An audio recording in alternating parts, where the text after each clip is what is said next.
여러분 안녕하십니까? 정영택 목사입니다. 믿음의 향기 5번째 말씀을 드리게 되었습니다. 믿음에 대한 말씀을 드리면서 우리는 무엇을 믿는가? 우리는 하나님을 믿는다. 이렇게 말씀을 드렸습니다. 너무나 당연한 것이죠. 그런데 하나님을 어떻게 믿어야 되는가? 어떤 하나님을 믿어야 되는가? 하나님은 어떤 분이신가? 이 문제에 대해서 우리는 성경이 말씀하고 있는 하나님을 믿는다. 이렇게 말씀드렸습니다. 우리의 신앙의 핵심, 중심은 성경에 있는 것을 믿는 것입니다. 성경이 말하는 것입니다. 성경은 약 4,000년의 역사 속에서 40명 이상이 넘는 필자들을 통해서 성령의 감동으로 기록된 말씀이 성경입니다. 이 성경이 우리에게 말씀해주고 있습니다. 성경이 하나님에 대하여 말씀하고 있다는 것입니다. 너무 간단한 이야기 같습니다만 우리가 믿는데 과연 무엇을 믿느냐, 어떻게 믿느냐, 이 세상에 많은 믿음의 대상들, 믿는다고 하는 것들은 거의가 다 사람들이 만들어 놓고 사람들이 지정해 놓고 믿는 것입니다. 바울이 아테네에 갔을 때에 그 사람들이 만들어 놓고 믿는 것들이 많이 있었는데 그 가운데는 이런 것들도 있었습니다. 알지 못하는 신. 신이 많은데, 하나님이 많은데 알지 못하는 하나님도 있다는 것입니다. 그 하나님을 믿는다는 것이죠. 그래서 바울이 좀 분노했습니다. 아니, 이렇게 인간이 어리석을 수 있을까? 그런데 인간이 그렇게 어리석습니다. 우리가 만들어 놓고 우리가 그 앞에 엎드려서 이것을 신이라고 하나님이라고 이렇게 우리들이 섬기는 일들이 인간사 속에는 너무나 많이 있다는 것입니다.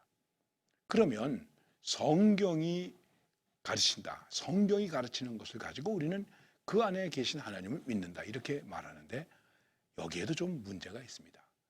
그게 무엇일까요? 이단, 신천지와 같은 이단, 사이비, 심지어는 마귀까지도 성경을 이용한다는 것입니다. 어쩌면 사이비나 이단 이런 사람들이 우리보다 그냥 교회에 다니시는 분들보다 성경을 더 많이 알 수도 있습니다. 제가 여기서 일일이 이름을 얘기하지는 않겠습니다. 또 그 이름을 얘기했다가 자기들의 명예를 훼손했다고 명예훼손으로 고소를 당할 수도 있습니다. 제가 고소당하는 것이 겁이 나서 그러는 것은 아닙니다. 많은 고소당한 적도 있고 그렇습니다. 어쨌든 우리가 말하는 기독교 안에 이단들이 있습니다. 그 이단들도 성경을 잘 인용합니다. 심지어는 이렇게까지 말합니다. 성경이 답이다. 그러니까 우리가 할 말이 없는 거예요. 이단에게 미혹됐습니다. 자, 성경이 이렇게 말씀하고 있지 않습니까? 성경이 이렇게 말합니다. 그렇죠? 성경이 이렇게 말하고 있습니다. 성경이 답입니다. 성경으로 똑 떨어지네. 야, 그러니까 이거 믿어도 되겠구나. 이렇게 해서 믿어지거나 속아지거나 넘어가는 일들이 많이 있다는 것입니다. 그러면 우리가 성경을 이야기할 때 성경이 우리에게 가르쳐주는 것이 무엇일까 하는 것에 대해서 좀 이해할 필요가 있습니다. 가장 기본적인 것은 무엇이냐면 성경은 하나님에 대하여 말씀하고 있습니다. 그리고 그 하나님을 우리가 어떻게 믿어야 하는지, 어떻게 섬겨야 하는지를 성경에서 말씀해주고 있습니다. 동시에 그것만 이야기하지 않고 사람에게 대하여 어떻게 해야 되느냐 하는 것도 성경이 말씀하고 있습니다. 그 대표적인 것이 구약적으로 얘기를 하면 십계명이라고 말하는 것입니다. 그래서 내 앞에 다른 신을 내게 두지 마라. 다른 신에게 경배하지 마라. 하나님의 나를 귀하게 여겨라. 하나님의 이름을 함부로 부르지 마라 하면서 하나님께 대하여 가르치고 있습니다. 동시에 사람이 사람들에게 대하여 어떻게 할 것인가를 가르치고 있습니다. 그 첫째가 무엇입니까? 부모를 공경하라. 인간이 이 세상에 살면서 인간에게 해야 할 도리 가운데 가장 기본적이고 우선되는 도리가 무엇이겠습니까? 네 부모를 공경하라. 그리고 그 다음에 살인하지 말라, 간음하지 말라, 도적질하지 말라 하는 우리가 잘 아는 그러한 계명들이 있다는 것입니다. 복잡하게 생각할 것이 없습니다. 간단하게 말하면 하나님께 대하여 그리고 사람에게 대하여 수직적으로 수평적으로 어떻게 해야 되느냐. 이것을 예수님께서 아주 간단하게 말씀해 주셨습니다. 어떻게 말씀하셨을까요? 내 마음을 다하고 뜻을 다하고 힘을 다하고 목숨을 다하여 주 너의 하나님을 사랑하라. 그리고 내 이웃을 내 몸과 같이 사랑하라. 사랑의 계명이에요. 하나님을 사랑하라. 이웃을 사랑하라. 이 이웃이 이웃을 사랑하는 방법에 대해서 말씀드린 것처럼 부모님을 공경하고 도둑질하지 말고 살인하지 말고 간음하지 말고 거짓 증거하지 말고 탐내지 말고 이런 것들을 우리에게 기본적으로 말씀하고 있는 것입니다. 그래서 성경은 이렇게 말합니다. 성경은 하나님의 감동으로 된 것으로, 이것은 성령의 감동이라고 말합니다. 감동으로, 성령의 감동으로 된 것으로 우리를 바르게 하고 책망하고 의롭게 하고 교훈해주고 하나님을 믿는 모든 사람들을 온전할 수 있도록 유익하게 하는 것이 성경이다. 그러면서 성경이 우리에게 말씀하고 있는 아주 가장 핵심적인 것이 있습니다. 그것이 무엇이겠습니까? 그것은 구원에 이르는 지혜가 있게 한다. 인간이 구원 얻어야 됩니다. 우리는 구원 얻어야 할 존재입니다. 우리가 어떻게 하면 구원을 얻을 수 있을까? 그 구원에 이르는 지혜가 있다고 하는 것입니다. 이것은 더할 것도 없고 뺄 것도 없는 만고불변의 진리입니다. 우리는 이것을 믿는 것입니다. 성경은 이것을 우리에게 가르치고 있습니다. 구원에 이르는 지혜가 있게 한다. 그래서 구원받은 인간이 어떻게 마음을 다하고 힘을 다하고 뜻을 다하여 하나님을 사랑할 수 있는가? 그리고 이웃을 사랑할 수 있는가? 사랑해야 된다 하는 것입니다. 성경이 우리에게 말씀하고 있습니다. 사람아, 하나님께서 사람에게 요구하는 것이 무엇이냐? 그것은 인자를 사랑하고 공의를 행하고 겸손하게 내 하나님과 함께 동행하는 것이다. 이것이 하나님께서 우리에게 요구하는 것이다. 말씀하고 있는 것입니다.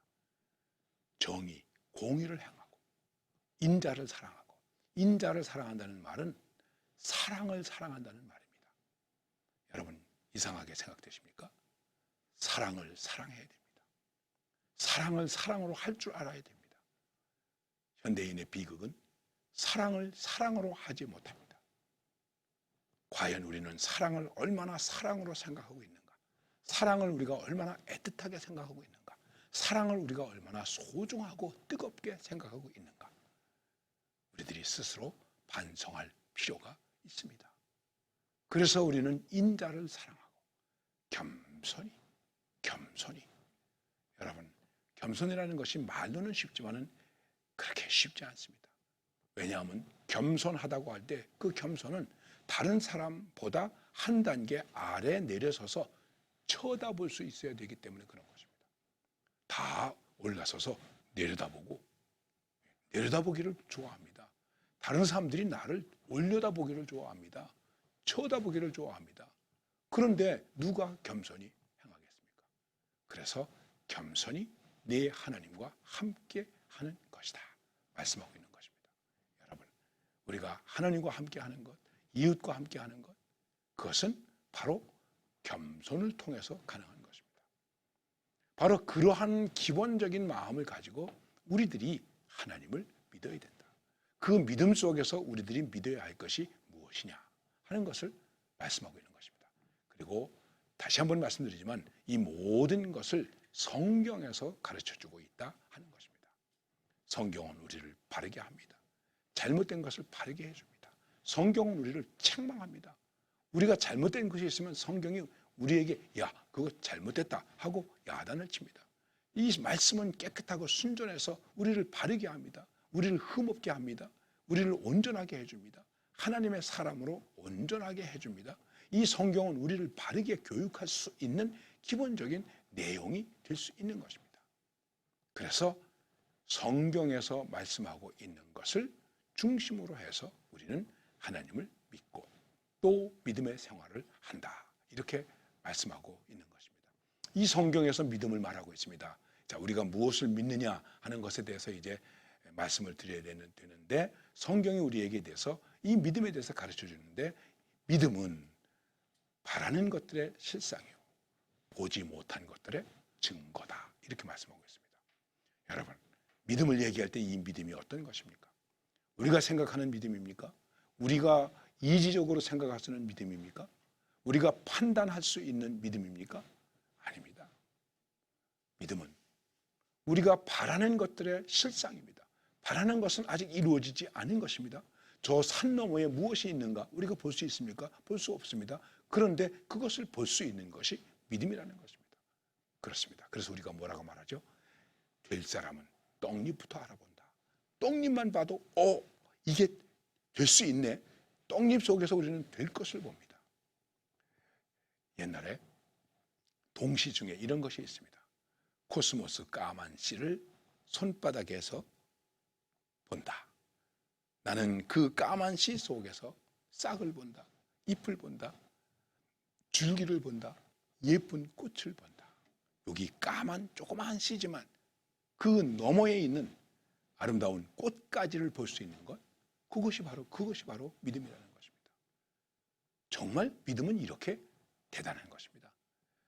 동시에 보지 못한 것들의 증거가 된다. 대개 믿음이라는 것을 이야기할 때에 많은 분들이 기본적으로 이렇게 얘기합니다. 너 봤어? 내가 봤어? 하나님 봤어? 이렇게 말합니다. 제 선배 목사님 가운데서 이제 연세가 많이 드셨을 때에 복덕방에 가서 전도를 하게 되었습니다. 같은 동네에 복덕방이 있는데 복덕방에 계신 노인들이 몇 분 계셨는데 이 노인들하고 목사님하고 좀 친했습니다. 사실 옛날에는, 요새는 이제 공인중개사, 부동산 이렇게 말합니다만은 복덕방, 그래서 노인들이 거기 모이셔서 장기도 두고 바둑도 두고 소일 하시다가 누가 와서 여기 방 얻을 데 없습니까? 그러면 안내해주기도 하고, 그래서 조금 소개비도 받고 그랬습니다. 지금은 완전히 전문업이 되어버렸죠. 목사님도 가끔 가셔서 그분들과 이야기하기도 하시고, 또 가끔 또 잡술것도 대접해드리면서 이렇게 전도도 하고 친하게 지냈습니다. 그런데 이제 한 젊은이가, 이 부동산업을 하고 있는 젊은이가 오토바이를 타고 거기에 왔습니다. 그리고 물건을 가지고 이렇게 얘기하게 되는데, 목사님을 보고서 이렇게 말하는 것입니다. 목사님들은 그 거짓말 하십니다. 그래서 목사님께서 거짓말이요? 무슨 거짓말을 합니까? 하나님을 보지도 못하고 믿는다 그러고, 천당이 보지도 못하고 믿으라 그러고, 천당이 어디 있습니까? 이렇게 말했습니다. 그렇습니까? 근데 이 청년이 아주 호기롭게 말했습니다. 하나님 보여주면 제가 믿죠. 그랬더니 목사님이 말했습니다. 제가 하나님을 보여드리죠. 정말입니까? 약속했습니다. 거짓말하면 안 됩니다.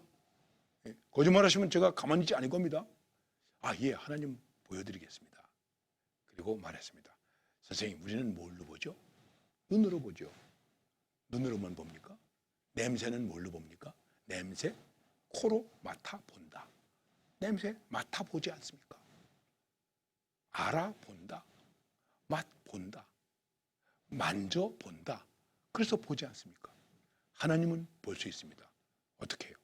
믿어야 봅니다. 그랬더니 이 젊은이가 그런 어떤 엉터리 같은 소리 하십니까? 쓸데없는 얘기 했네. 그리고는 가버렸습니다. 그런데 며칠 있었는데 이 목사님에게 소식이 들렸습니다. 그분이 오토바이를 타고 가다가 교통사고가 나서 병원에 입원해 있다는 것입니다.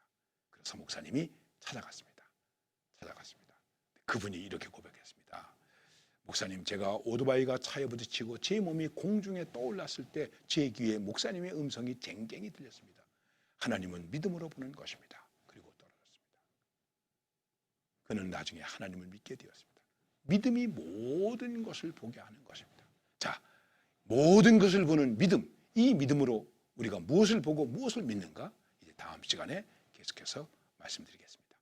감사합니다.